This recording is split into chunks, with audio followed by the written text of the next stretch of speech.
Look at this. That tiny black dot. It's not dirt. It's not your pores being clogged with grime. It's oxidized oil, trapped dead skin, sitting inside a pore that's been quietly filling up for weeks. Today we're tackling blackheads. By the end of this video, you'll know exactly why blackheads form in the first place, the actual step-by-step routine that softens and lifts them out safely, which popular products are wasting your money, and how long you should realistically wait to see results. Let's get into it. The problem starts when dead skin cells don't shed properly and end up mixing with that oil right there inside the follicle. Instead of flowing out smoothly, it hardens into a plug, and once that plug is exposed to air, it oxidizes. And that's the moment it turns from a soft yellowish clump into that dark, stubborn dot we call a blackhead. Doctors call this an open comedone, different from a whitehead, which is the same clog, just sealed shut under the skin. 3 things make blackheads worse without you realizing it. Excess oil production, especially around the T-zone, skipping exfoliation, so dead skin keeps piling up, and ironically, overwashing or overscrubbing, which irritates the skin and triggers even more oil in response. So the goal today isn't attack the pore, it's soften, lift, and then calm it back down. Step-by-step routine. Step 1, warm steam. We start with steam.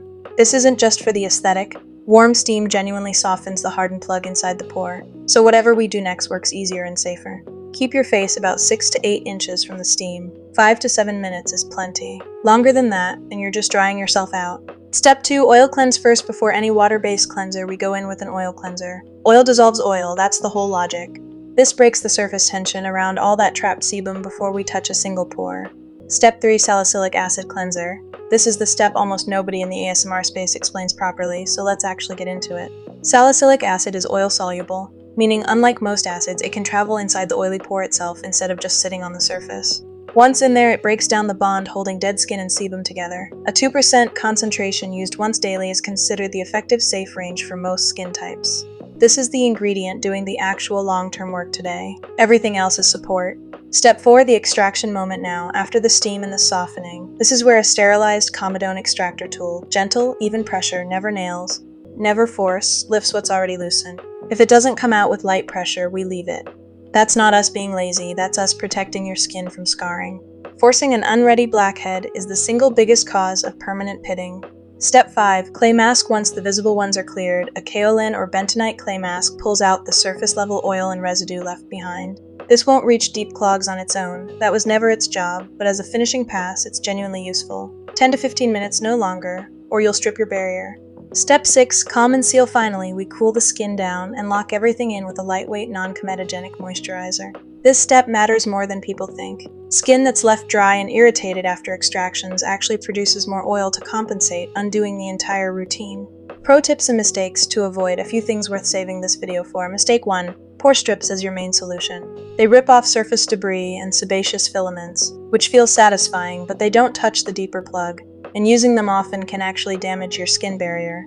Fine as an occasional treat, not a strategy. Mistake 2, chasing shrink your pores products. Pore size is genetic. What you can control is how visible they look, by keeping them clear and calm, not by finding a mythical pore shrinking serum. Mistake 3, nails and fingers instead of a sterile tool. This is where most at-home damage happens. If you don't have a proper extractor, softened blackheads can usually be encouraged out with a clean cotton swab technique instead. Never direct nail pressure. Pro tip, introduce a retinoid at night. Something like adapalene, which is now available over the counter in most markets. It speeds up cell turnover so pores clog slower in the first place. This is genuinely the difference between removing blackheads once and not needing to fight them every single week. Pro tip for our climate here in South Asia. Humid, high-pollution cities like Karachi, Mumbai, Lahore, and Delhi mean oil production runs higher most of the year. If that's you, this full routine once a week, with just the salicylic acid cleanser daily, is usually the sweet spot. Overdoing extractions in humid weather tends to backfire.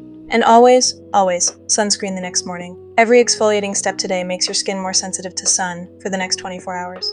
Raw psychs and explanations. Let's be honest about timelines, because this is where most people quit too early. The visible extraction?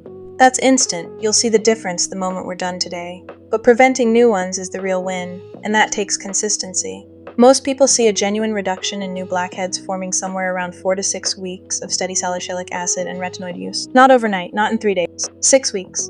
If you're still seeing the same amount after 2 full months of a consistent routine, that's usually a sign to see a dermatologist rather than trying another product. Thank you for watching.